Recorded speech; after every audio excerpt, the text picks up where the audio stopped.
گوگڵ یەکێکە لە سەرکەوتوترین ماڵپەڕەکانی گەڕان بە شوێن زانیاریدا لە جیهاندا و ئێستا لە کارداری تەلەفۆنیشدایە.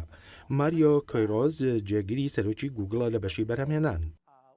ئێمە تەلیفۆن نێکسس وان ڕادەگەیەنین. نێکسس وان هەر تەنها تەلەفۆنێکی زیرەک نییەوە گوگڵ باسی لێوە دەکات، تەلەفۆنێکی سوپەرەکە کڕیارەکانی دەتوانن بەبێ پەیماننامەی تایبەت بەکاری بێنن. نێکسس وان ئەوەیە کە مەڵپەڕ لەگەڵ تەلیفۆن یەک دەگەرنەوە.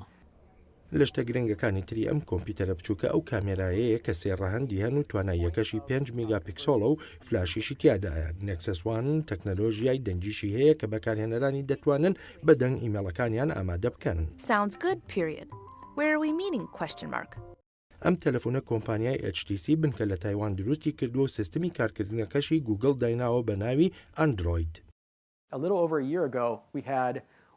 زۆرتر لە ساڵێک لەمەوە پێش ئێمە یەک دەستگامان هەبوو لەسەر یەک دەستگای شەپولبەر لە وڵاتێکدا و هەر لەو کاتەوە ئێستاکە 20 دەستگامان هەیە و 59 دەستگای شەپولبەر لە 48 وڵات و بە 19 زمان. نێکسس وان لەگەڵ ئایفۆنی ئەپڵدا دەکەوێتە پێش بڕچێ. کارۆلین مەکارتی کار بۆ ماڵپەڕی تەکنەلۆژیای CNT دەکات. پێم وانییە گوگڵ ئەو زانیارەی تایبەت بە بازاری هەبێت هاوشێوەی ئەپڵ. ئەپڵ بە شێوەیەکی بەرچاو لەگەڵ کڕیارەکانیدایە و دڵنیایان دەکاتەوە کە بۆ ئەم ئامێرەیان پارەیەکی کەمی پێدەدەیت. شیکەرەوە دەڵێن یەکێ لە گرفتەکانی نێکسس وان زیاد نەکردنی ئەو 18,000 بەرنامەیە کە هەیەی هەرچی ئایفۆنە 100,000 بەرنامەی تیادایە. بەرنامەکانی ئەندرۆید زۆر زیاتر لەوانەیە ئەپڵ کراوەترن.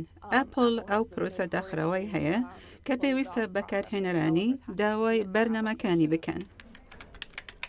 ئەمەش یەکەمین جارە گوگڵ ئامێرێکی خۆی بفرۆشێ. کڕیاران لە ئەمریکا، بەریتانیا، سنگاپورا و هۆنگ کۆنگ دەتوانن لە ڕێی ماڵپەڕی گوگڵەوە ئەم تەلەفۆنە بکڕن کە نرخەکەی $529 بەبێ هێڵی خزمەتگوزاری.